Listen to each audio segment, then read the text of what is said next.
ಬಗ್ಗೆ ಅಗಲವಾಗಿ ಮಾತನಾಡಿದ ಸಿದ್ದರಾಮಯ್ಯನವರಿಗೆ ಇತಿಹಾಸವಾದಿಯಾದ ಹೇಳಿಕೆಗಳನ್ನು ನೀಡುತ್ತಿರುವ ಸಿದ್ದರಾಮಯ್ಯನವರಿಗೆ ಹೇಳಿಕೆಗಳನ್ನು ನೀಡುತ್ತಿರುವ ಸಿದ್ದರಾಮಯ್ಯನವರಿಗೆ ಕ್ಷಮೆ ಕೇಳಬೇಕು ಕ್ಷಮೆ ಕೇಳಬೇಕು ಕೊಡುಗೆಗಳನ್ನು ಅಪ್ಪನಿಗೆ ಹೋಲಿಸುವ ಮಗನಿಗೆ ಕೊಡುಗೆಗಳನ್ನು ಅಪ್ಪನಿಗೆ ಹೋಲಿಸುವ ಮಗನಿಗೆ ಇತಿಹಾಸವನ್ನು ಅರಿಯದೆ ಹುಚ್ಚು ಹೇಳಿಕೆ ನೀಡುತ್ತಿರುವ ಸಿದ್ದರಾಮಯ್ಯನವರಿಗೆ ಕ್ಷಮೆ ಕೇಳಬೇಕು ಕ್ಷಮೆ ಕೇಳಬೇಕು ಕ್ಷಮೆ ಕೇಳಬೇಕು ಕ್ಷಮೆ ಕೇಳಬೇಕು ಹೇಳಿಕೆಗಳನ್ನು ನೀಡುತ್ತಿರುವ ಸಿದ್ದರಾಮಯ್ಯನವರಿಗೆ ಇತಿಹಾಸವನ್ನು ಅರಿಯದೆ ಹೇಳಿಕೆಗಳನ್ನು ನೀಡುತ್ತಿರುವ ಸಿದ್ದರಾಮಯ್ಯನವರಿಗೆ ನಾಲ್ವಡಿದವರ ಕೊಡುಗೆಗಳನ್ನು ಅಪ್ಪನಿಗೆ ಹೋಲಿಸುತ್ತಿರುವ ಮಗನಿಗೆ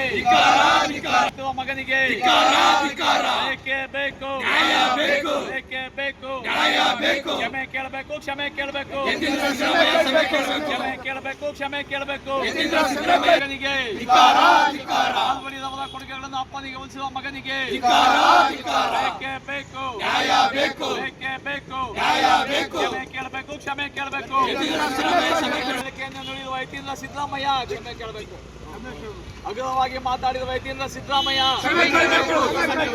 ಮಹಾರಾಜರ ಬಗ್ಗೆ ಅಗಲವಾಗಿ ಮಾತಾಡಿದ ವೈದ್ಯೇಂದ್ರ ಸಿದ್ದರಾಮಯ್ಯ ಕೇಳಬೇಕು ಕ್ಷಮೆ ಕೇಳಬೇಕು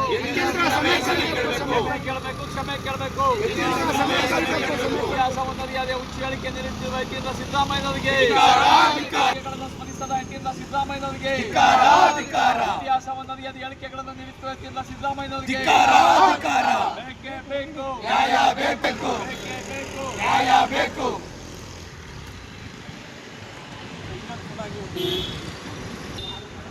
ಏನು ನಮ್ಮ ಮೈಸೂರಿನ ಮಹಾರಾಜ ಶ್ರೀಮಂತ್ ಮಹಾರಾಜ ನಾಲ್ವಡಿ ಕೃಷ್ಣರಾಜ ಒಡೆಯರ್ ಅವರ ಕೊಡುಗೆಗಳನ್ನು ತನ್ನ ತಂದೆಗೆ ಹೋಲಿಸಿರುವ ಯತೀಂದ್ರ ಸಿದ್ದರಾಮಯ್ಯನವರ ಹೇಳಿಕೆಯನ್ನು ಖಂಡಿಸಿ ಇಂದು ನಾವು ಪ್ರತಿಭಟನೆ ಮಾಡ್ತಾ ಇದ್ದೇವೆ. ಯತೀಂದ್ರ ಸಿದ್ದರಾಮಯ್ಯ ಅವರು ಹೇಳಿರುವಂಥ ಹೇಳಿಕೆ ಕೇಳಿದ್ರೆ ನಮಗೆ ನಗು ಬರುತ್ತೆ, ಹಾಸ್ಯಾಸ್ಪದವಾಗಿದೆ. ಯಾಕೆಂದರೆ ಒಬ್ಬರು MLC ಆಗಿ ಮುಖ್ಯಮಂತ್ರಿಗಳ ಮಗನಾಗಿ ಕನಿಷ್ಠ ಇತಿಹಾಸವನ್ನು ಅರಿಯದೆ ನಾಲ್ವಡಿ ಕೃಷ್ಣರಾಜ ಒಡೆಯರ್ ಅವರ ಕೊಡುಗೆಗಳನ್ನು ಅವರ ತಂದೆಗೆ ಹೋಲಿಸಿರೋದು ನಿಜಕ್ಕೂ ಖಂಡನೀಯ. ಇದನ್ನು ನಮ್ಮ ರಾಜ್ಯದ ದೇಶದ ಯಾವನೇ ಒಬ್ಬ ನಾಗರಿಕ ಆಗಲಿ, ವಿಚಾರವಾದಿಗಳಾಗಿ, ಬುದ್ಧಿಜೀವಿಗಳು ಸಹ ಇವರ ಹೇಳಿಕೆಯನ್ನು ಒಪ್ಪಲ್ಲ. ನಾಲ್ವಡಿ ಕೃಷ್ಣರಾಜ ಒಡೆಯರ್ ಕೊಡುಗೆ ಮೈಸೂರಿಗೆ ಅಪಾರ. ನೂರಾರು ಕೊಡುಗೆಗಳನ್ನ ಕೊಟ್ಟು ಕನ್ನಂಬಾಡೆ ಕಟ್ಟೆ ಆಗ್ಬೋದು, ಮೈಸೂರು ವಿಶ್ವವಿದ್ಯಾಲಯ ಆಗ್ಬೋದು, KR ಹಾಸ್ಪಿಟಲ್ ಆಗ್ಬೋದು, ಭಾಳಷ್ಟು ಕೊಡುಗೆಗಳನ್ನ ಕೊಟ್ಟಿದ್ದಾರೆ. ಅಂಥ ಮಹಾರಾಜರಲ್ಲಿ ಉದುಮಾನವ ಸಿದ್ದರಾಮಯ್ಯನವರಲ್ಲಿ 100 ಜನ್ಮ ಎತ್ತು ಬಂದಿದ್ರು ಸಹ ನಮ್ಮ ರಾಜ್ಯದಲ್ಲಿ ಯಾರೂ ಸಹ ನಾಲ್ವಡಿ ಅವರ ಕಾಲಿನ ಧೂಳಿಗೂ ಸಹ ಸಮ ಆಗಲ್ಲ. ಅಂಥ ಒಂದು ದೊಡ್ಡ ವ್ಯಕ್ತಿ ನಾಲ್ವಡಿ ಅವರು. ಅಂಥ ನಾಲ್ವಡಿ ಅವ್ರ ಬಗ್ಗೆ ಭಾಳ ಅಗಲವಾಗಿ ಮಾತಾಡಿದ್ದಾರೆ. ನಮ್ಮ ತಂದೆ ಭಾಳ ಕೊಡುಗೆಗಳು ಕೊಟ್ಟಿದ್ದಾರೆ ಅಂತ. ನಾನು ಮಾನ್ಯ ಮುಖ್ಯಮಂತ್ರಿಗಳ ಮಗನಿಗೆ ಕೇಳ್ತಾ ಇದ್ದೀನಿ, ಸಿದ್ದರಾಮಯ್ಯನವ್ರ ಕೊಡುಗೆ ಏನಿದೆ ನಮ್ಮ ಮೈಸೂರಿಗೆ ಅಂತ. ಅವರ ಕೊಡುಗೆ ಏನೂ ಇಲ್ಲ, ಶೂನ್ಯ. ಶಿವಮೊಗ್ಗದಲ್ಲಿ ನೋಡಿ, ಮುಖ್ಯಮಂತ್ರಿ ಯಡಿಯೂರಪ್ಪನವ್ರು ಮುಖ್ಯಮಂತ್ರಿ ಆದಾಗ ಬಹಳ ಅಭಿವೃದ್ಧಿ ಮಾಡಿದ್ರು. ದೇವೇಗೌಡರು ಆಸನವನ್ನು ಮಾಡಿದ್ರು. ಅದೇ ಮಾದರಿಯಲ್ಲಿ ನೀವು ಮೈಸೂರಿನಲ್ಲಿ ಏನೂ ಮಾಡಿಲ್ಲ.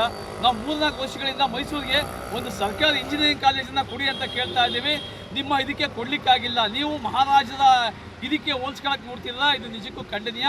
ಈ ಕೂಡಲೇ ಏನು ಇತಿಹಾಸವನ್ನು ಅರಿಯದೆ ಅವರ ಮಗ ಯತೀಂದ್ರ ಸಿದ್ದರಾಮಯ್ಯನವರು ಮಹಾರಾಜರ ಬಗ್ಗೆ ಮಾತಾಡಿದ ಅಗಲವಾಗಿ ಈ ಕೂಡಲೇ ಸಾರ್ವಜನಿಕವಾಗಿ ಅವರು ಕ್ಷಮಾಪಣೆಯನ್ನು ಕೇಳಬೇಕು ಬಹಿರಂಗವಾಗಿ ಅಂತ ನಾವು ಅವರಿಗೆ ಆಗ್ರಹವನ್ನು ಮಾಡ್ತಾ ಇದ್ದೇವೆ. ಜೈ ಹಿಂದ್, ಜೈ ಕರ್ನಾಟಕ.